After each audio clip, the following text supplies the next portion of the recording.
Our series this Advent has been Nightmares Before Christmas.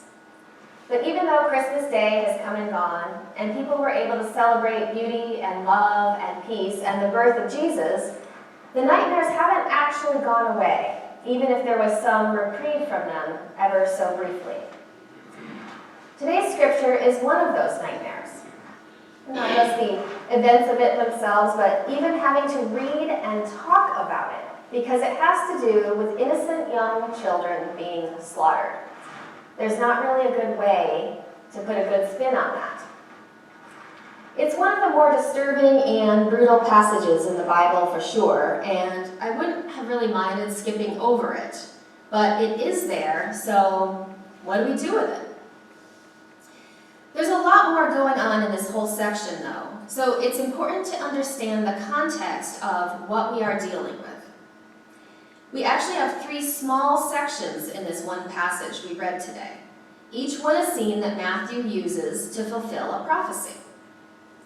Prophecy is really, really important to Matthew.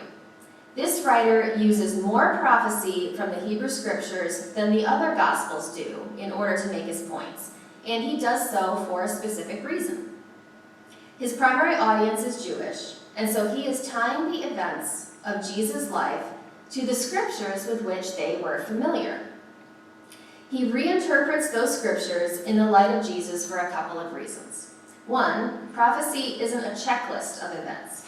There's a lot more depth and meaning to it. When we have prophets in scripture, they are often speaking truth to power in a particular time and place for a specific reason that is important to the people at that time. It's not just future promises that have no meaning then. They aren't written down at the time they're pronounced. They are spoken and only collected in writing later. Matthew also has the advantage of knowing about the entirety of Jesus' life, death, and resurrection, because he's writing this long after Jesus lived and died, which gives him the opportunity to look at that whole story so that he can overlay Jesus' life onto the entire story of the nation of Israel in the Hebrew Scriptures. This is something that the author of Matthew does deliberately. N.T. Wright tells us that this connection shows us that Jesus would thereby do for Israel what Israel could not do for herself. Jesus would fulfill Israel's vocation that she should be the servant people, the light of the world. So keeping that in mind, let's take a look at this whole passage. In the first scene, we have Matthew explaining that the family went to Egypt in order to be brought out of Egypt, using a verse from the prophet Hosea to make his point. What Hosea says is, "When Israel was a child, I loved him, and out of Egypt I called my son." Hosea isn't making a prediction of the future here. Hosea is remembering the past, the time when Israel spent hundreds of years in slavery in Egypt, waiting for salvation and redemption. In the second scene, we have a prophecy from Jeremiah. Matthew doesn't shorten this one up as much as the Hosea reference, but what is Jeremiah's reason for saying this? This chapter in Jeremiah begins with God's promise that God has always loved them with an everlasting love and has always been faithful to them. That was a message that was desperately needed because when Jeremiah was speaking, Israel was in exile. We see that a few verses ahead of the one Matthew uses. And in this, God is promising to bring them back from the farthest parts of the earth, everyone, including the blind, the lame, those who are pregnant, those who are in labor. Everyone will return. So why is Rachel weeping?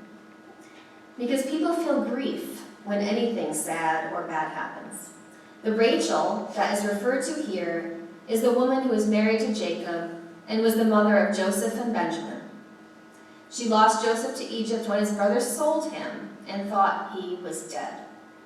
That's our second Egypt reference. In our third scene, Matthew promises that Jesus fulfills the prophecy he will be called a Nazarene. The only problem with this is that there's no actual prophecy in any of the Hebrew scriptures that says this. And so since we don't actually know what Matthew meant, we can only take a guess at it. Some people have said that it could be a reference to the word branch from Isaiah 11:1, that promises the Messiah will come from King David's line. Or it could just be Matthew setting up the idea he uses later on how people in Nazareth, Jesus' hometown, don't believe in him. And now we have our context set, so I guess we have to get back to the slaughter of innocent children. We have it pretty good here. But imagine for a minute that we don't. Imagine instead of our country that is a democratic republic, we lived in a dictatorship, where the leader was like Herod. Petty, angry, vengeful, obsessed with power, willing to do anything, even destroy the lives of children and their families to keep that power. Herod even had some of his own children killed because they were a threat to his power and reign. That would be a terrible ruler to live under. To live in fear every day, wondering what or who might be next, based on his whims and insecurity about losing his position. And that's what it was like for Mary, Joseph, Jesus, and the rest of the people at that time. They lived in fear, and this family even had to escape to the land that was associated with slavery in order to be free. The thing with Jesus, though, is that even when terrible and unspeakable events happen, good can come from it, though it's not always obvious or timely. We saw that same theme in November when we talked about faith in the book of Job. What we have here in Matthew is, despite this horror of innocent toddlers being murdered, hope can be found. Now, for the parents and families of the children, there's going to be grief, anger, sorrow, and bitterness. And we can't expect them at the time, or anyone going through tragedy, to just be able to look on the bright side of things. But because we have this story written down for us in a book, we can have a different perspective as we look back on it. So let's look again at what Matthew gave us in those three scenes. He referenced slavery, exile, tears, and grief. But he also referenced God's love, promises, faithfulness, and hope. Unless we know those contexts I mentioned earlier, we can miss a lot of what Matthew is trying to tell us. When we make these stories about Jesus a checklist of tasks to accomplish, then we don't really get the big picture of the story of God with us. And that's the story of Christmas, isn't it? That's what we've been celebrating when we use that big churchy word, incarnation. That's what we're talking about when we refer to Jesus as Emmanuel. And even though the details are strange and it's a hard concept to understand, that underlying hope and promise that God is with us, regardless of our circumstances or our fears, is one that we can hold on to in our hearts. In one reflection I read about this passage, the author, Daniel Schultz, wrote, "Hope might not be the first word that comes to mind when we talk about a story like this.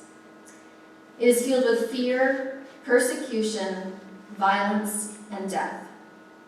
Yet real hope arises first among people who are able to talk about the awful things that have happened to them.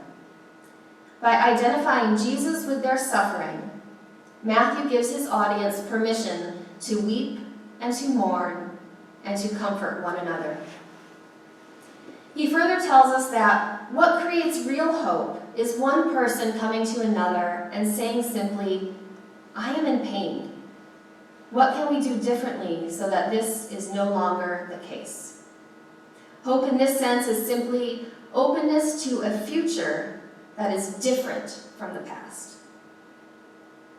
So when unspeakable horrors strike, what can we do? What can we do to prevent bad things from happening? And what can we do to bring hope and to imagine a different and better future? It can be easier to start by imagining someone we're close to.